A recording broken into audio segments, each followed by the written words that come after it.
thank you for watching this video. My name's Sebastian, and with me I have Nikolas.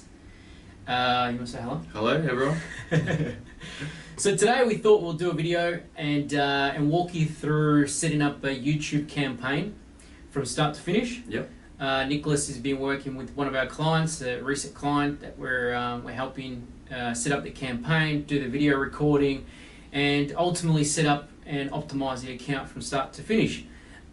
So what you're going to be looking at today is more or less about how to structure the campaign so that you've got maximum performance, so that you can manage the account. Yep. And you can keep track of what's working and what's not. But the thing to remember here is that when you set up a YouTube campaign, you need to be, I guess, to some extent, you need to stand out. You need to be different. You need to be able to, at some way or another, have a hook that's going to motivate people to watch your video, because without anyone watching the video, you're basically nothing. Exactly. So what we've done with the client is we've set up a 13-minute video, which is basically behind the scenes on how to set up automation, home automation for any home in Melbourne, Australia. So basically what we're trying to do is we're trying to motivate that customer of our clients to come on site, set up a consultation so that they can walk them through the entire process. Now, who knew, basically there is a process whenever setting up a home automation, and that process can sometimes cost you thousands of dollars if you make a big mistake. And our client has walked us through some of the processes that they go through and some of the questions. So this, in some way or another, has helped us put together a 13-minute presentation. In those 13 minutes, Nikolas now has a bit of content which you can use as bait and hook to motivate people to click on the ad, come to the website, view the entire video, and initiate a free consultation. So what have you done? Like, basically, you've got the content now. Got the content. Now we set up their YouTube channel. Mm-hmm. So we've uploaded their content to their YouTube channel. So if you just look in here, go to my channel.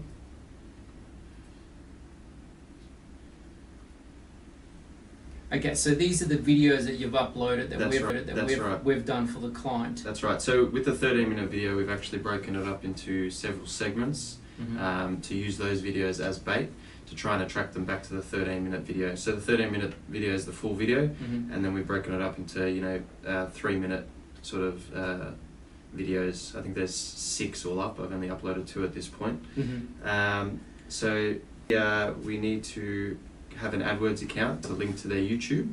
That was going to be my question. So yeah. Basically, if I want to set up a YouTube account and set up some ads, I need to have an AdWords. It's not like you can do it without AdWords. No, AdWords is first. That's where all the other campaigns are run off. Mm-hmm. So you have to link back to your AdWords. That's where all your tracking and stuff's done. Mm-hmm. So you can see how the ads are performing. So if you go into your Creator Studio, mm-hmm. just bear with us, the internet's pretty slow today. Not so good today. Of all days. Melbourne weather. So to connect your YouTube account to your AdWords account, mm-hmm. So you go into your Creator Studio, which is your business page on YouTube, and then you go into your channel, which is located on the left-hand side, and go into your advanced settings. See if that comes up. There we go. And in your advanced settings, if you scroll down, you can see what country, what keywords you want to channel. So these are the keywords that will come up when someone's typing into the search bar on YouTube. So you want to really hone in on what the video is about, what products or services your business has to offer, what things your customers are asking for. Really hone in on those and type those in there. What options do you get apart from keywords? Do you get anything else? Yeah, you've got location, you've got remarketing lists. Mm-hmm. There's a few others that YouTube has to offer, but okay. the main 2 are definitely keywords mm-hmm. and remarketing lists. So what about for a new account? Can we set up a remarketing list at this stage, or is it dependent on what you're pulling from AdWords? It's what you're pulling from AdWords. Mm-hmm. So we need to gather a lot of data in order to have that remarketing list, mm-hmm. which will take a bit of time, and YouTube collects that data also. So after you run a campaign for a couple of weeks, hopefully you've got a bit of a list set up to see who's been searching products similar to yours or services similar to yours, and then you can remarket to those people. Yeah, so essentially what we're saying here is that you need to have, to do remarketing, you can do it by keywords, which is a little different, and Nick will talk more about that in a sec, but if you're going to do it through remarketing, what you need to do is you need to build some traffic over on your AdWords campaign so that you can build your remarketing list, so that you can use your remarketing list on YouTube. That's correct. Alright, so let's talk more about the keywords. What did you do to get the keyword for this client? So I did a lot of research myself. I've asked the client on many times what their customer actually has to offer, or what they want to find out from them. I've also used Keyword Planner in Google. It's a great tool. Gives you a list of so if you type in a certain keyword, it will give you suggestions you can use. So pretty much just doing a lot of research into finding what the best suited keywords that work. Google does release some data on what keywords are used for certain videos, so you can also use that. But yeah, we've honed in on a few here. So what actually happens when you channel these keywords is every video that you upload, these keywords get automatically uploaded into the video. So whoever's searching for those keywords hopefully will come to your video, but then when you upload the video, you can also add new keywords that might be specific to that video. So for the larger video that we've got today, we broadened our keyword search, but for the segmented videos, we actually honed in on what the actual video is offering and what the video is talking about. Yeah. So he's gone into a bit of detail there. So basically what we've done, number one, is we used the keyword planner to try to understand what the client's keywords are according to Google. And what we did is we used the client's URL, we pasted the URL, that's what we used to initially do. Yes. So we used the client's URL, we pasted it on the keyword planner, Yep. and Google gave us back a whole list of different keywords. That's correct. So what you did to start off with is you've gone broad. That's right. You haven't focused on us, because each client has different service. Like this client has home automation, which is the broad subject. That's correct. And then they have lighting, security, CCTV. They've got home entertainment. They've got lighting, which is dimming the lights and that sort of thing. So instead of focusing on each service, which will ultimately get us the best conversion. Yes. Because if we're talking about lighting, home automation may not necessarily be the best impact. The best impact might be, if someone's looking for CCTV. Up comes this ad that says CCTV specialist, come and learn more about how CCTV can improve the security of your home, and up comes this video that Nick put. But at this stage, what we're ultimately trying to do is we're trying to get some impressions, we're trying to get some traffic so that we can understand what the placements are. That's right. And by learning what the placements are, it helps us understand, are we getting clicks? Are those clicks staying on our website? Are they converting? Mm-hmm. So it's more of a throw up against the wall to see what sticks, right? Pretty much, just we're in that testing process. So we can also see where the clicks are coming from with the target locations, which is really good. But linking back to the AdWords and YouTube account, it's pretty easy. You just hit the button here, and then you take your customer ID from your AdWords account, which is located in the top right hand corner of your screen there. Mm-hmm. And once that connects, you have to go into your AdWords, into your settings, linked accounts. Just bear with us. So what you're doing now is you're essentially saying this AdWords account now relates to this YouTube account. Yeah. So that means it uses the data from YouTube, so the content that you've uploaded, and you can create a campaign on AdWords to use that data to run ads effectively on YouTube. So you go into your YouTube view details, and you just have to verify your account, and then once you do that, the both of them are linked. Okay. So that's all done. So in order to set up a ad on YouTube, you have to go into your home or your campaigns. So once you go into that, just loading.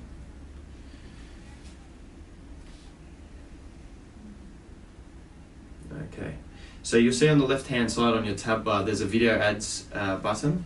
So just click onto that, and as you can see, we're running one campaign at this point in time. So that was the broad campaign that Seb and I were talking about before. And then slowly we're going to start segmenting into their different types of services. So we're going to run a number of effective ads after that, once we gather a lot of data and see where the clicks are coming from, if we're getting a lot of clicks, what keywords are working, how many conversions we're getting, placements, etc. So in order to run a new ad... Yeah, because when you set up an account, you do the keywords, then you're prompted to create ads. That's correct, that's correct. So click new. You can tell you're a PC user, you know why? Because in Mac, you double click. That's right, yeah. But you got to do it really quick too. I do. Putting me under the pump here. Why is that not coming up? Let's have a look, maybe you can... Yeah. There you go. Has that done anything? Yes, it has. Alright, so this is the window that opens up whenever you create a new ad. That's correct. So you're going to name your ad group. So we named ours Home Automation because we're keeping it nice and broad. Then in order to get your video to be used as an ad, you just grab the URL from the video that you've uploaded on YouTube. YouTube gives you a unique URL. Now CPV is cost per view. Usually YouTube says it's about 10 to 30 cents cost per view. They actually ask you for what you are willing to bid for it. So we usually put about the 15-cent mark just to have that even number of range. And then underneath that, it's got the popular videos bid adjustment. So you add a percentage on your cost per view, and that goes to the popular streamers, the popular YouTube videos, the popular keywords, and it bids higher for those. So your video ad will now be bidding higher for the most popular stuff on YouTube. Yeah, gotcha. So if there's a video out there that's getting a lot of views, and it's considered a popular video, that's because great. We say we bid an extra 10-15%, yes. We get that priority if someone's bidding a lot lower than us. That's correct. Okay, very good.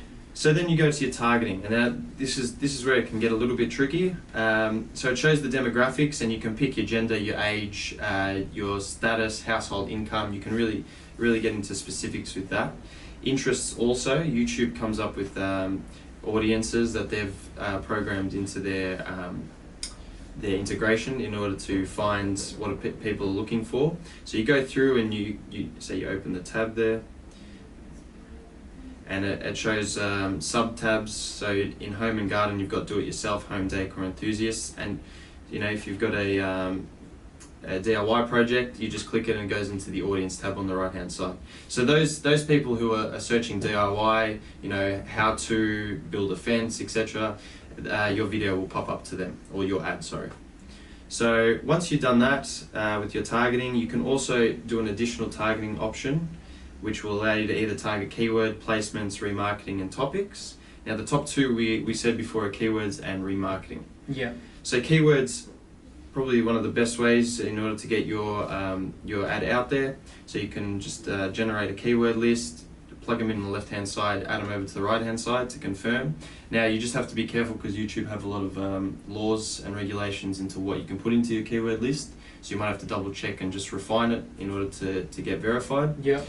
And like we said before with remarketing, you have to build your list in order to remarket to certain people, but that'll be built over a number of weeks for when you start running your ad. So once all that's done, you save the ad group, just for an example, and then I'll just take you back to what you get shown next. So what you'll get shown next, you can tell I'm not a Mac user. Yeah, where are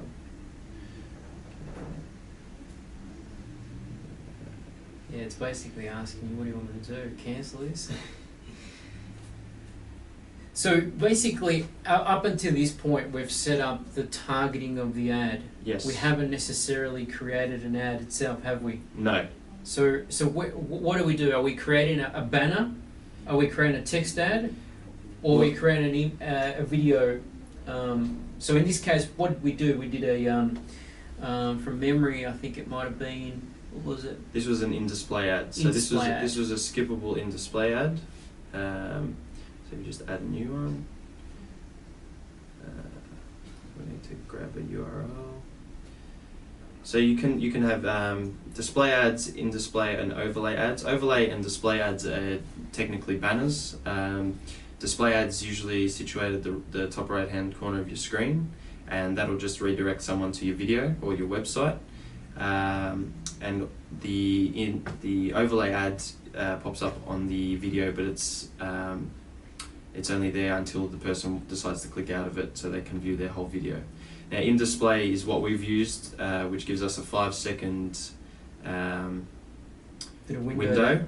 Yeah, so and then the user can skip out of that. So I'm just going to grab a URL from this one just so you guys can see what options are given once you chuck in the URL. Okay. So this is the YouTube URL, right? That's correct. So you've uploaded the video onto YouTube. Yes. Now you've got the YouTube URL. That's right. Is that because Google doesn't want you to use an external URL? That's good. Google and YouTube are partner now. Of course, they're so one company. That's right. So they're obviously going to use their own. What a good way to keep everything in their system. Exactly. So once you plug in that URL, yep. You'll get your video ad format. So like we were saying, discovery, in-stream, and bumpers. Mm-hmm. So we went with the in-stream ad, which is a skippable ad. So on the right-hand side, it gives you a preview. So if anyone's looking up home automation or lighting or smart homes or anything like that, prior to them clicking on a video, our video will pop up and it'll show the first 5 seconds of our video. And then the skip ad option will pop up there. So as you can see on the right-hand side of the video. And you can also target on partner websites. So it gives you the preview there. Yeah. So what you need to plug in is your display URL, which is usually the company website or business website. So it gives them a little link on the left-hand side of the video in order to redirect them back. So once you do all that, then you save the ad.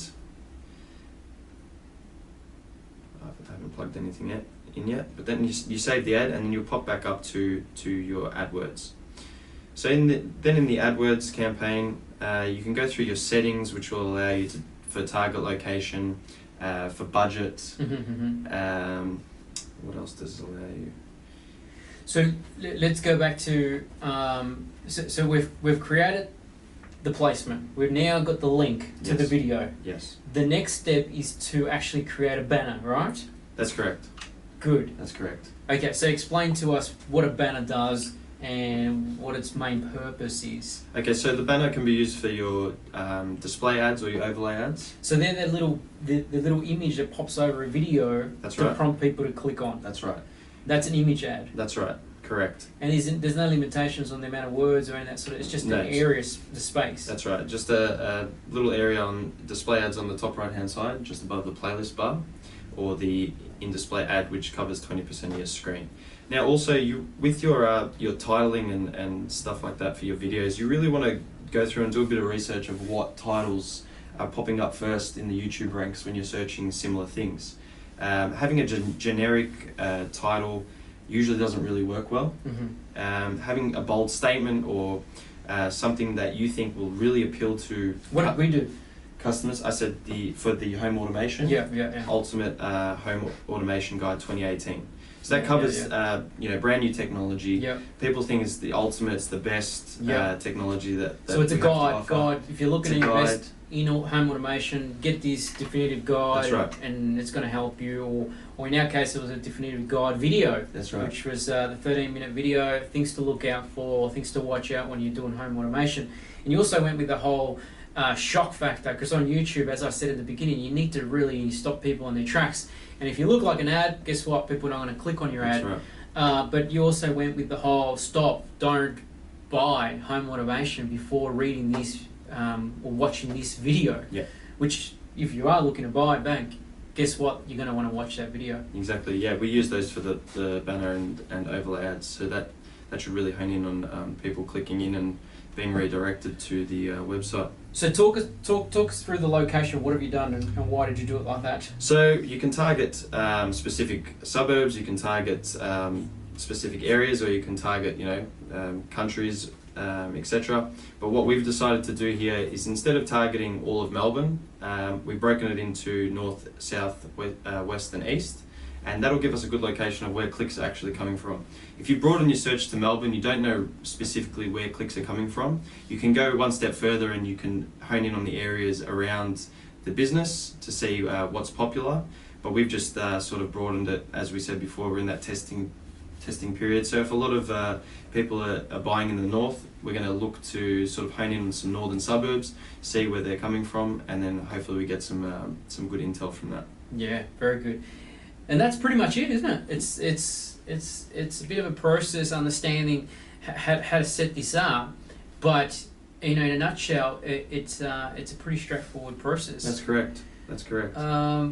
I'm happy with that, unless you want to add any more. No, not too much. Like I demonstrated before about the header, the description needs to also be quite descriptive. So you need to really explain to people what the video is about, because YouTube, as it's linked with AdWords, will hone in on keywords. It'll rank you on the fact of your content. If you've got good content description, it'll rank you a lot higher. But yeah, it's quite a straightforward process. It's just really doing a lot of testing to find out where we're getting the most clicks and conversions, and hopefully we start ranking highly on YouTube. Yeah. So I think, Nick, you hit the nail on the head. The actual process of setting up a campaign, setting up YouTube, getting your video up there, it isn't a complicated thing by the looks of things. What is complicated is understanding how to read that metrics, and then how to interpret that data so that you can make sense of it. Number one. Number two, how to improve it. Exactly. Which is basically what we're going to try and do. Exactly. Because it's rare that you could ever just set this thing up and forget it. You need to go back in there. You need to have a look at the placements that are working for you. You need to have a look at the locations that are performing. You need to have a look at what video, and that's why Nick's going to have maybe 5 or 6, did you say? Yeah, 5 or 6 segmented videos. 5 or 6 to talk about different subjects, but what happened there? I think we're off. Okay, so we're back. We had a bit of a technical issue here. So basically what I was saying is, to set up a campaign, it's not that much work. No. You got to have your video, you got to have your banners, you got to set up your campaigns to target people in different geographic locations. But then ultimately, if you set and forget, it's not going to work in the long run. What's going to get you the traction and what's going to get you the most people interacting is actually doing some testing, refining, optimizing, and improving. Like ultimately, I think you said you had about plans to get about 7 videos on here. Yes. So tell us why 7 videos? We want to. So like we said, we're going to start off with the broad video. We're going to get some intel from that. But breaking it up and segmenting it means we can really hone in on what the video is talking about, and then it'll show people, a 1 or 2 minute snippet of our large video, and then hopefully that'll attract them to try and see what else home automation services this business has to offer. So we're using it as bait pretty much. Yeah, exactly. So he's using different videos to attract different people's interests. So not everybody's going to come into the market looking for home automation. That's right. Some people might come in with a lighting issue, some will come with a security issue, some will come in with whatever it is that they want to do, adjust lighting, maybe garden lights and that sort of thing. So what Nick is planning to do is to eventually hone in on each of those segments so that he has a better impact, better conversion, better click through to our website. Exactly. Okay. Well, and just another point on that also, like I said, we're saying, people aren't going to come and watch a 13-minute video all the time. People are captured in the first 30 seconds, and that's pretty much what they're going to watch. So if you can get them on a 2-minute video, that's great, and then hopefully you can bring them back to that bigger video that you have. So that there is the magic sauce.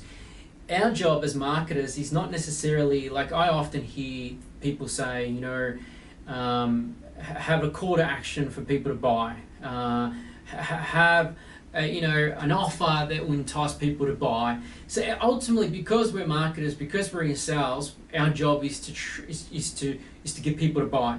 But ultimately, if we're doing this right, we're not wanting people to buy. What we want them to do is to jump through a hurdle, and then we want them to jump through another hurdle, and then another hurdle, and keep going down that rabbit hole where eventually they decide to buy. That's exactly right. So what Nick is saying is, instead of getting someone to watch a 13-minute video, why not entice them to watch a 1-minute video, and then get him to come to our website and spend 2 minutes on our website so that we can remarket to these people, and then eventually send them to a banner where they can ultimately look at the 13-minute video, and then after that 13-minute video they'll be enticed to want to click on a request a free consultation, so that they can come into your store and you can close them on site. That's right. Or on the phone. So that's where the rubber meets the road. I think that's a perfect way to finish today's conversation.